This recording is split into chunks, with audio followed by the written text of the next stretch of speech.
En el podcast de hoy hablaremos sobre enfermedad diverticular. Hablaremos sobre diverticulosis y diverticulitis. Y cuando hablamos de enfermedad diverticular, nos vamos a enfocar en el colon, ya que es donde más salen estos divertículos, ¿no? Vamos a empezar definiendo algunas cosas para entrar en detalle y cuadrarnos dónde estamos y hacia dónde vamos. Para empezar, los divertículos son cavidades mucosas saxiformes que protruyen del tubo digestivo. Estos divertículos se pueden dividir en divertículos falsos y divertículos verdaderos. Los divertículos verdaderos tienen todas las capas de la pared gastrointestinal. Aquí encontramos, por ejemplo, los divertículos esofágicos y divertículo de Meckel. Mientras que los divertículos falsos o pseudodivertículos son protrusiones mucosas y submucosas a través de la capa muscular del intestino. O sea, estos divertículos falsos solo tienen capas mucosa y submucosa, no tienen la capa muscular, ¿no? Decimos la palabra diverticulosis cuando hablamos o cuando hay la presencia de uno o más divertículos. Vamos a referirnos como enfermedad diverticular cuando estamos hablando de una diverticulosis sintomática y decimos diverticulitis cuando estamos refiriéndonos a la inflamación de este divertículo o divertículos. Empecemos hablando de diverticulosis, que ya dijimos que involucra a uno o más divertículos, ¿no?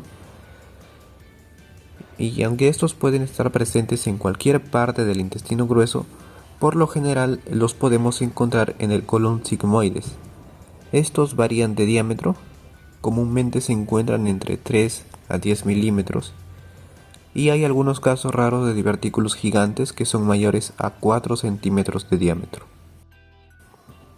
Hay algunos incluso más grandes, pero bueno, en este caso no nos vamos a referir a ellos.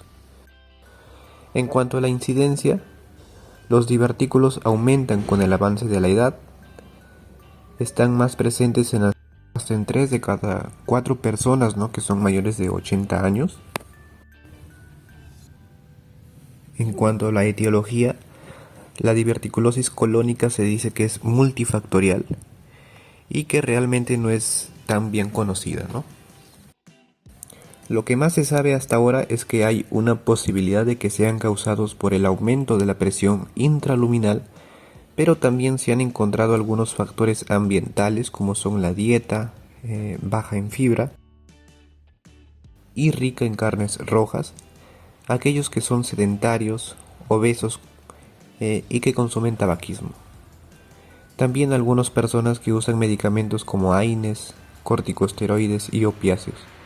Algunos otros posibles factores de riesgo son los hereditarios y alteraciones estructurales, así también como alteraciones de la motilidad de la pared colónica.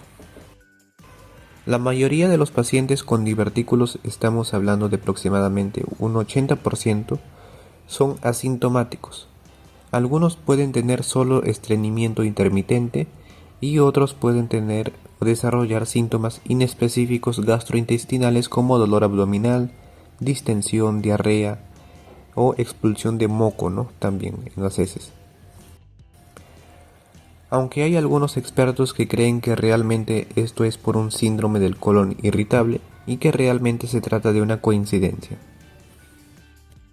más que de un factor desencadenante de la diverticulosis. En cuanto al diagnóstico de la diverticulosis, realmente este diagnóstico es incidental. Por lo general el paciente no sabe que está con la enfermedad y cuando se realiza la colonoscopía, por alguna otra razón, ahí recién se dan cuenta de la presencia del divertículo, ¿no? En realidad incluso algunos pacientes no saben o no se saben que tienen este divertículo hasta que ya tienen una diverticulitis, ¿no?, cuando se les inflama y ya tienen otros síntomas. Ahora, una vez que diagnosticamos a nuestro paciente con diverticulosis, pero no tiene ningún tipo de síntoma, ¿realmente no le haremos nada? La respuesta es que no. no hay ningún tratamiento aquí. Pero, pues si tienen algún síntoma, lo que se hace es tratar estos síntomas gastrointestinales. Y nada más. Algunas medidas que deben cambiar vendrían a ser con la rutina, ¿no? Que vamos a hablar más adelante. Ahora con relación a la diverticulitis. Cuando un divertículo se inflama, aquí ya le denominamos diverticulitis. Se dice que un 4.3% de los pacientes con diverticulosis pueden llegar a desarrollar la diverticulitis en un periodo de seguimiento de hasta 11 años. Es realmente poco frecuente que cause síntomas, como ya lo hemos mencionado, ¿no? La diverticulitis aguda es más común en mujeres, pero en pacientes mujeres cuando son mayores de 50 años. Cuando son menores de 50 años, la diverticulitis es más común en varones. También sabemos que los pacientes con VIH, los que reciben quimioterapia, tienen más riesgo de desarrollar diverticulitis. También la etiología y fisiopatología no se comprenden completamente, ¿no? Se habla de una variabilidad de un paciente a otro. Lo que se considera hoy en día es más un proceso inflamatorio que infeccioso. Se considera que había una infección y esa era la causa, pero hoy es más probable que sea inflamación lo que predomina en cuanto a la fisiopatología, en donde un fecalito puede obstruir la luz. Esto complica la irrigación e inicia el proceso inflamatorio con posible translocación bacteriana.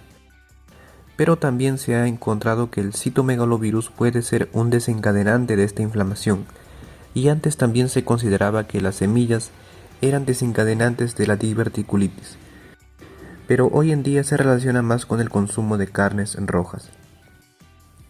Podemos dividir a su vez a la diverticulitis como complicada y no complicada. La no complicada afortunadamente es más común, entre el 75 al 80% de los casos. Estamos hablando de un grado 1, ya sea un absceso pericólico o flemón o síntomas leves, ¿no? Pero la diverticulitis es complicada cuando ya hay presencia de absceso, fístula, obstrucción o perforación libre. Y aquí podemos encontrar varias clasificaciones al respecto. Vamos a hablar ahora con respecto a la clasificación. Aquí hablamos de Hinchey, ¿no? 4 grados. El Hinchey 1 es un absceso pericólico o flemón. El Hinchey 2 es un absceso intraabdominal, pélvico o retroperitoneal. El Hinchey 3 es la peritonitis purulenta y el Hinchey 4 es la peritonitis fecal. Esto es muy importante para saber qué le vamos a hacer a nuestro paciente. Y también el seguimiento, ¿no? En cuanto al cuadro clínico, se ha considerado que la diverticulitis es la gran imitadora o la apendicitis del lado izquierdo. ¿Por qué? Porque los pacientes, al igual que la apendicitis, pueden experimentar dolor e hipersensibilidad, pero en el cuadrante inferior izquierdo del abdomen. Otros síntomas que podemos tener es un colon sigmoides palpable y podemos encontrar signos peritoneales como la defensa o dolor a la descompresión. Y esto sobre todo lo encontramos en los abscesos o perforación libre. Otros síntomas que pueden acompañar al cuadro clínico son las náuseas, vómitos, fiebre, incluso pudieron haber síntomas urinarios por irritación de la vejiga. Evidentemente, si un divertículo se perfora, vamos a encontrar más complicaciones y más compromiso, ¿no?, en nuestro paciente. Si el divertículo llega a ser una fístula, podemos encontrar neumaturia o fecaluria, o sea, gas o heces en la orina, ¿no? También podríamos encontrar un flujo vaginal fectaloide. En este caso, la fístula es a la región vaginal. O también una infección cutánea. Algunos otros casos son los pacientes que desarrollan obstrucción intestinal y en este caso van a tener náuseas, vómitos y también distensión abdominal. En ellos no es frecuente que encontremos hemorragias, realmente es raro la hemorragia. Estos pacientes tristemente tienen episodios recurrentes. Es más, los pacientes ya saben por qué van a la consulta, ¿no? Incluso tienen muchos el número de su cirujano, de su gastro y dicen, Doc, otra vez estoy aquí porque ya se conocen los síntomas que presentan, ¿no? Que son similares a los episodios iniciales y no difieren uno de otro realmente. Y no se considera que un cuadro sea más grave que otro. Con relación al diagnóstico, lo vamos a realizar a través de la tomografía simple y contrastada. Esto es muy necesario, pero si tenemos una paciente embarazada, la resonancia magnética es buena opción. Ahora, una vez que resolvimos el cuadro, a unos 3 meses después se sugiere realizar una colonoscopia buscando un posible cáncer. Pero si no tenemos factores de riesgo en nuestro paciente, como que haya desarrollado un episodio complicado, atípico, o que haya historia familiar de cáncer, o que tenga anemia, pues tenemos que evaluar si es necesario o no hacer la colonoscopia, ¿no? Pero si hay factores, evidentemente lo vamos a realizar. El tratamiento varía según la gravedad, pero el pilar, la base de este tratamiento es la dieta líquida. Se recomienda una dieta líquida para la enfermedad más leve y ayuno cuando la enfermedad es más grave. A veces también se pueden dar antibióticos y a veces no. También puede hacerse drenaje percutáneo del absceso guiado por tomografía y a veces también se puede realizar una cirugía. Vamos a entrar entonces a cómo se da el tratamiento, ¿no? El grado 1, el Hinchey 1, en este caso tenemos el absceso pericólico flemón que tiene menor o menos síntomas, ¿no? El tratamiento es en domicilio, sin ningún problema. Se envía al paciente a que tenga reposo y dieta líquida. Estos pacientes, sus síntomas remiten rápido, pero lo tenemos que mandar con signos de alarma si es que empeora, ¿no? Que reconozcan estos signos de alarma.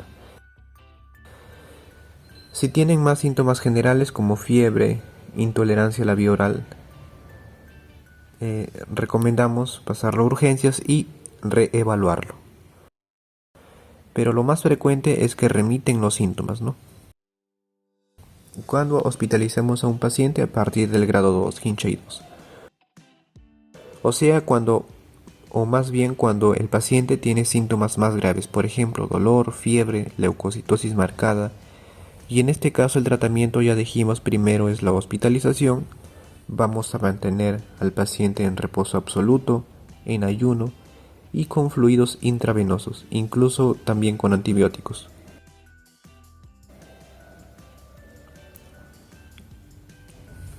Donde tenemos que cubrir los bacilos gram negativos y bacterias anaeróbicas. Realmente los esquemas son muchos, ¿no? Son muy variados. Pero bueno, aquí te traigo algunas opciones que encontré. Principales, ¿no? Las más básicas. Se debe dar el tratamiento de 7 a 10 días.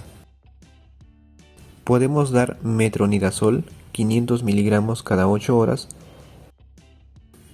más una fluoroquinolona como ciprofloxacino 500 cada 12 horas. O podemos dar también metronidazol con cefalexina 500 cada 6, 8 o hasta 12 horas, ¿no? También podemos dar metronidazol más trimetoprim sulfametoxazol de 800 sobre 160 miligramos cada 12 horas. O también se puede dar amoxicilina con ácido clavulánico de 875 miligramos respectivamente cada 12 horas. Y en aquellos pacientes que no pueden tomar ni penicilinas o metronidazol, se recomienda el moxifloxacino, 400 miligramos una vez al día. Realmente, repito, no es un estándar, ¿no? Son muy variados estos esquemas, pero aquí te puedes basar para un tratamiento. Bueno, de la misma manera, en cuanto a la cirugía y el drenaje, no hay un estándar, ¿no? Cuándo sí y cuándo no hacerlo. Lo que se sabe de manera básica es que los abscesos pequeños que son pericólicos, aquellos menores de a 2 o 3 centímetros de 2 a 3 centímetros de diámetro, por lo general se resuelven bien con antibióticos de amplio espectro y reposo intestinal, o sea, ayuno. Y algunas indicaciones que podemos encontrar para la cirugía es cuando el paciente tiene perforación, eso ni dudarlo, ¿no? Inmediatamente a quirófano, cuando el paciente también tiene peritonitis o cuando los síntomas son graves y no nos responde el paciente al tratamiento basal que le estamos dando, ¿no? Con los fluidos antibióticos o el reposo. Cuando el paciente ya pasó, ¿no?, el episodio agudo, se puede sugerir una colectomía segmentaria electiva, pero esto cuando realmente tuvo un episodio complicado, ¿no? Si realmente fue leve, le podemos dejar así al paciente. Ahora, ya que nuestro tratamiento fue satisfactorio, el paciente le fue bien, el paciente ya ha evolucionado y responde al tratamiento, si estaba bien en su casa, pues bueno, lo dejamos en su casa. Si estaba internado, le damos de alta para una vez que se alivien los síntomas y lo vamos a reanudar la vía oral con dieta blanda. Y ya que resolvimos el cuadro agudo, se recomienda a los pacientes medidas generales, sea cual sea el grado, ¿no? Las medidas generales para los pacientes son iguales: una dieta rica en fibra, evitar carnes rojas y evitar también el uso sistemático de AINES y aspirinas para prevenir la recurrencia de un cuadro agudo, simple o complejo. Y bueno, esto es todo con respecto a la enfermedad diverticular. Hablamos sobre diverticulosis, diverticulitis, también definimos algunos términos importantes, ¿no?, como los divertículos falsos, divertículos verdaderos. ¿Cuándo consideramos a una enfermedad diverticular? También hemos hablado sobre el manejo de la diverticulosis. Hemos hablado de los cuadros o de los grados de severidad de la diverticulitis, ¿no? El Hinchey 1, 2, 3 y 4 y el manejo en cada uno de estos grados. También mencionamos la terapia antibiótica, dimos algunos esquemas que se recomiendan para tratar a la diverticulitis. Espero que este episodio te haya sido útil y nos vemos en el próximo podcast con un nuevo episodio.